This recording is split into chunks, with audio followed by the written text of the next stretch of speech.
Hello, everyone. Mark Isaac Potter, and the show is called Mark Isaac Potter Presents. Today, I'm going to be talking to you myself about one of my new clients. And like I've said before, most people do my show for free, about 85%, I think.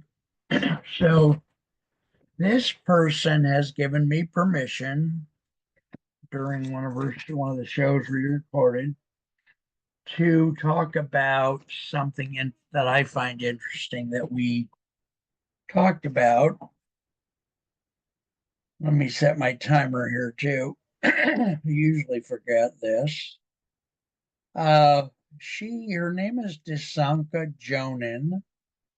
You can, of course, when I get them put up, you can find her shows on the website, on my website, which is youtube.com at Mark Isaac Potter, all one word.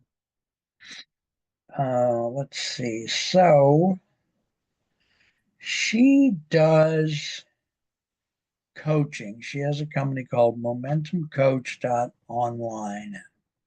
And she does coaching for mostly for businesses. She does individual and team coaching.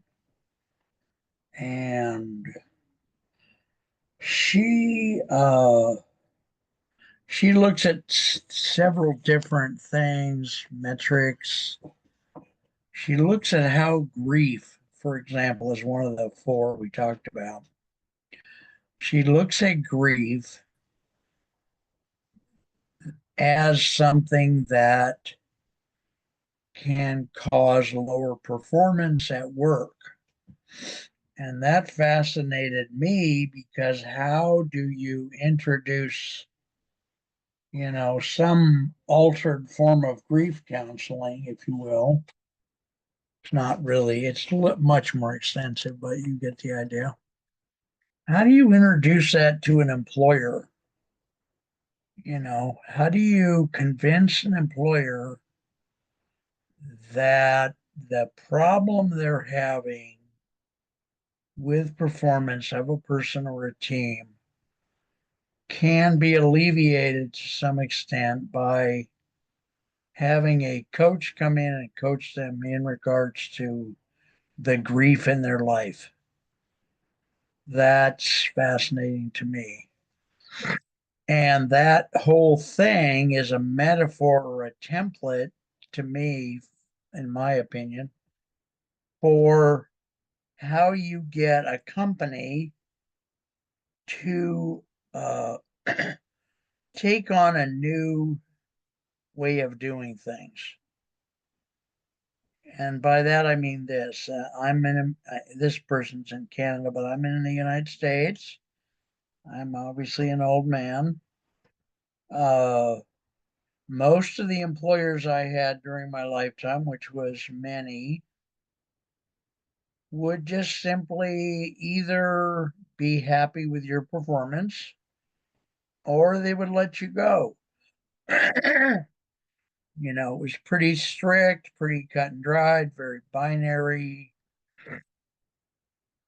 But somehow this very well educated young lady has been able to introduce, the concept of grief as a performance impediment. And she's been able to do that with employers by realizing what they're concerned about is the bottom line. And when this person underperforms, we lose money, etc. But still, she's brought it into the workplace, and so she's bringing in something that's relatively new to the workplace, some new idea, and employers are accepting that notion, that idea, that I don't like to use all the tag terms like metrics, but all the things that go with it. And I've never, well, I had maybe one maybe one employer who would have considered such an idea out of, I don't know, 20 or 30 employers, maybe. So it just fascinates me. So that way of doing things, how do you introduce something new that is nurturing for your employees to an employer? And of course, there are companies that do open their minds to nurturing their employees to the point where they're more productive. And that has gotten a lot of press, but I think the press has been disproportionately large to what people what's really going on in the marketplace. Most employers, in my opinion, still to this day, 2025, would rather pay the higher extra expense of simply firing someone and rehiring someone else than they would to invest in any form with any one employee.